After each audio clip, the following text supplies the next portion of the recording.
a fair amount of migration to these types of vehicles. We're back here for a question. If you're on Medicare and have a supplemental insurance, let's say, if you're on Medicare, if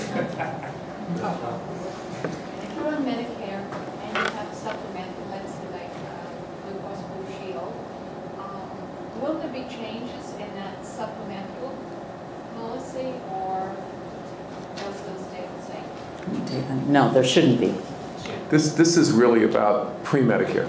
Okay. Yeah. Thank you. Thanks for asking that question, though, because there's a lot of confusion about that. And there are interesting issues there. I mean, in Connecticut, you can always get a supplement even if you didn't get one when you first turned 65 or you first retired, but there's a waiting period. And will that continue? Some of these questions are unanswered, but if you already have your supplement, it's not going to change because of the Affordable Care Act. Do you think that it makes sense to apply for insurance under a medical rating? Like, do you think that will that still exist privately? Like, say Costco has insurance, I mean, will that go away? That type of thing. In other words, if you're somebody who could qualify medically for a good rate, would companies maybe be looking for you as like a plum right now?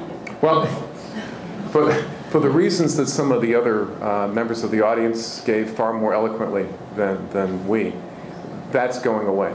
So there's not going to be a medical underwriting system anymore. Will Costco still offer insurance? They might. I'm not really sure about that. I tell you what, one thing I think we are going to see.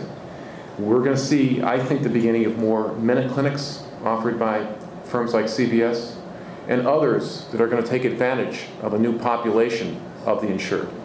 Another thing I think you'll see is that more primary care physicians are going to have a lot of basic primary care be performed by RNs and physician assistants and licensed practical nurses to take up more volume. We saw that in Massachusetts.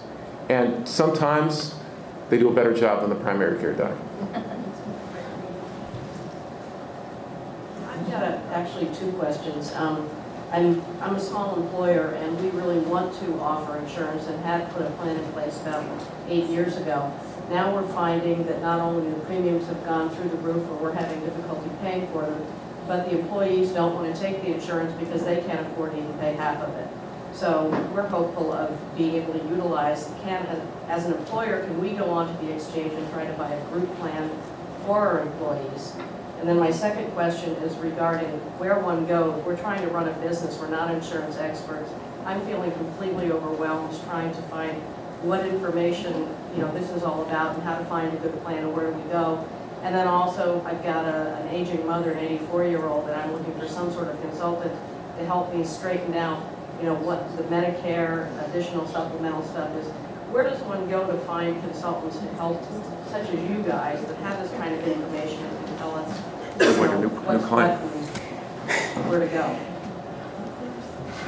Speaking to the affordability of health care coverage, I'm a business owner too, and it's something we all struggle with. That's why I was trying to convey that we're not really going to bring down the cost of premiums until we bring down the cost of the delivery.